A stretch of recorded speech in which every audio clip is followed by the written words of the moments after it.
It's now January and we're in the deep of Canadian winter. And as a car enthusiast up here in the north, we have this concept called the winter build. Essentially, you just work on the backlog of things that you didn't have time to during the tracking season. Now, those of you guys who have been following us on our docuseries for the RSX and endurance racing know that we've had a lot of mechanical issues this year. But towards the end of the season, I think we finally figured things out such that mechanically, fingers crossed, we're not gonna have to do too much in 2022. But we do wanna make some adjustments and enhancements, more for creature comforts, more for ease of engine management and tuning, which is where all this good stuff from Haltech comes in. And we're going to install some goodies today at the garage. So what do we have here? Haltech Elite 1500. This is actually gonna be the very first standalone ECU that I've worked with and the team has worked with. And so it's gonna be pretty fun to put together. This is interesting. It almost looks like that is a pressure sensor because it has more of like a pneumatic connector there. And what is in here? Ooh, USB connectors, and I have no idea what that one is, but that's a USB-A and that's a USB-B. So we'll find out. Very cool.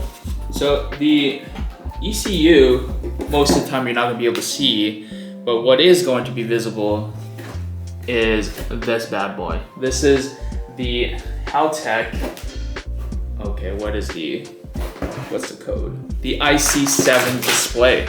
And wow, so the build quality of this is much higher than I thought it was gonna be, because from the photos you would think this is plastic, but this body it feels like it's all aluminum. Very, very cool. So we're gonna have this, I don't know if we're gonna replace the dash in the RSX or we're just gonna put this over top and just come up with some mount for it. And to make it all work, we also got the engine harness. Hopefully this plugs directly into what's on the RSX terminals already. Let's take a look at this. All right, so as we can see here, RSX DC5 says plug and play right there, adapter. So that's gonna plug into the RSX. And I think this side is gonna go to the Haltech Elite 1500 through these included cables.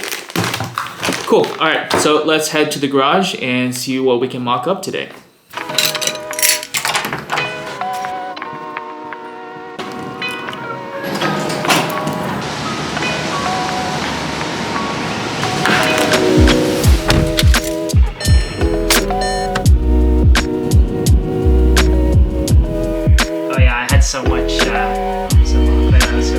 So we are now at the Team Part Out garage. Everything is a complete mess. Got the RSX right here.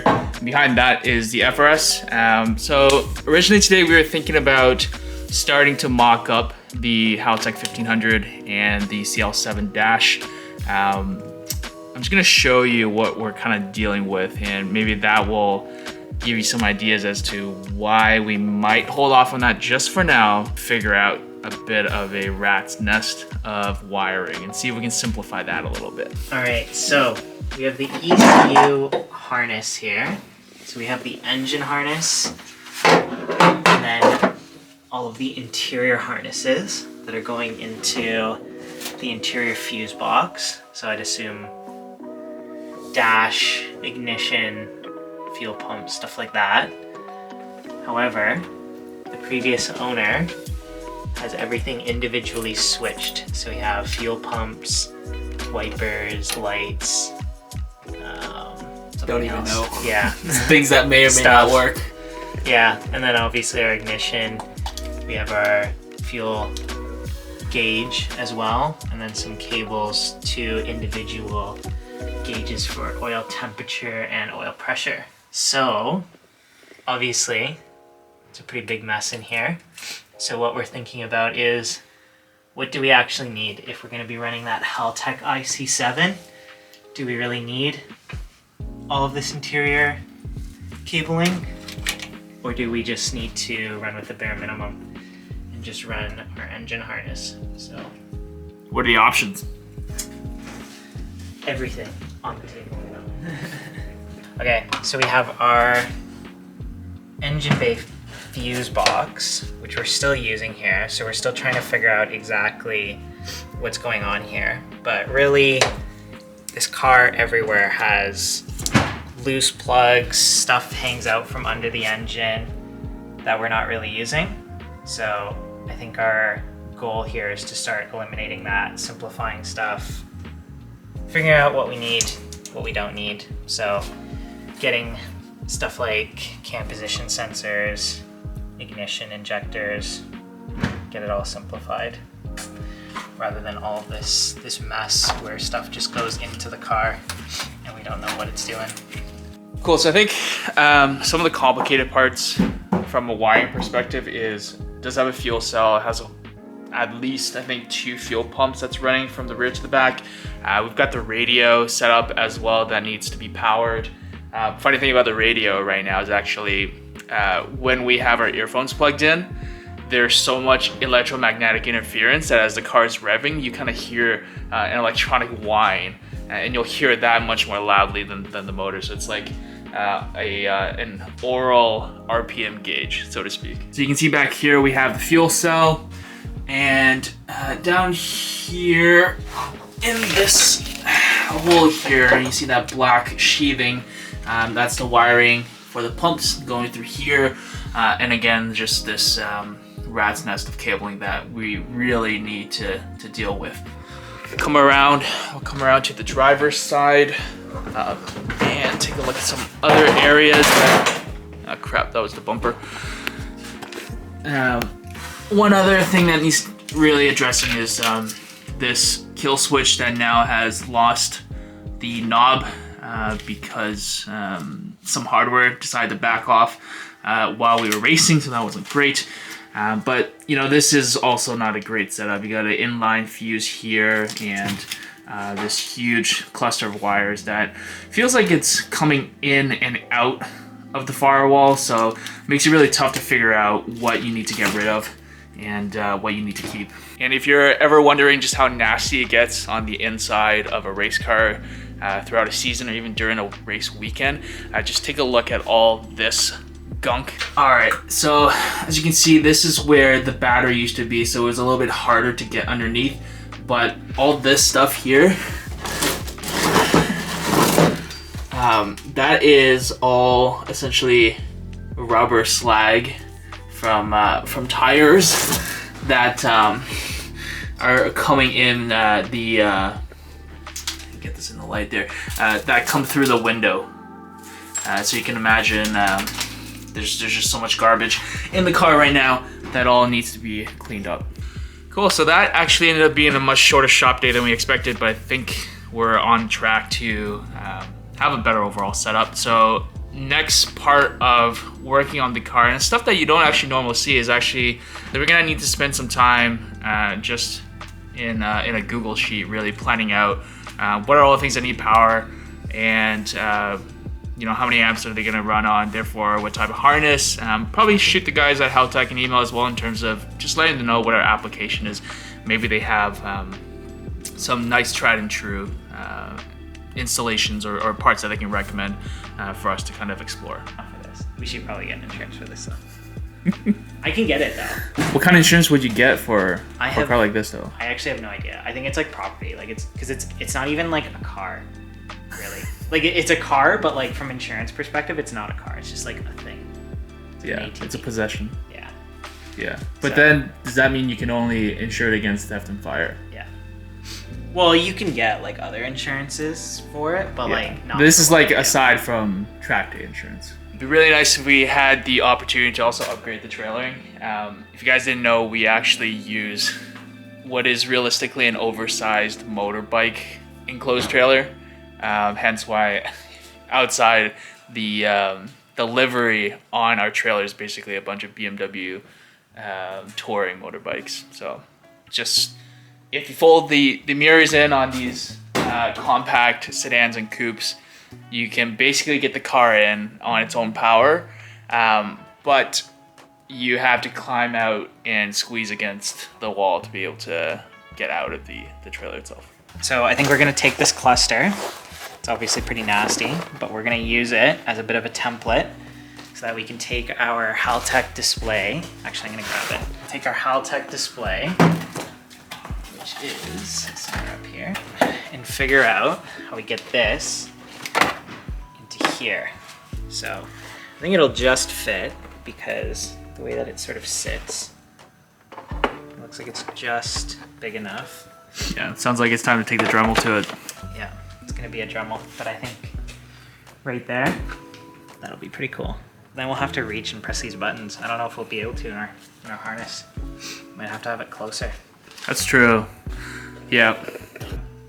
Do you find that you can still look left-right fully with the Hans? I actually can. I think that when I tried the quick release one, I felt like it actually, it held my head a little bit more square.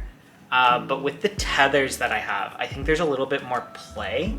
Yeah. So it just allows you to turn your head like slightly. Yeah. So the tether one, I think those are called the quick ones, right? Because you just pull. And the standard Hans ones where you press and turn, Yeah, you press and twist. So you're saying those ones have less rotational movement. Yes, but like when you look at it, I don't think we have a Hans here, but I think it's also the design of the Hans because it's how easily can the cable pass through because it's all on one tether. Yeah. So there's a little bit of friction on that line as well. Yeah, so if you get something that has like low friction, I think you can move your head a little bit more. So I think I'm gonna look into that a little bit over the winter and pick myself up something. One piece of bling that we got in this car is this nice Hybrid Racing shifter. Super notchy. I gotta say, this was a little bit contentious when I first installed it. Jisung and Chris were negative Nancy's about it. I really liked it, but I think we finally won them over. I'm talking about this, like not the sim setup. That's what I was thinking, is like getting something, because I don't know, you can maybe show like the way that the pedals are. And for us, we all have pretty small, we don't have big enough feet to really be able to rest your foot. Yeah. And be able to use those pedals. So it would be nice to get something with either larger pedals that go further down. Yep. Or maybe in the future we get a pedal box. One crazy thing was when the Fit crashed, or was it when the Civic crashed?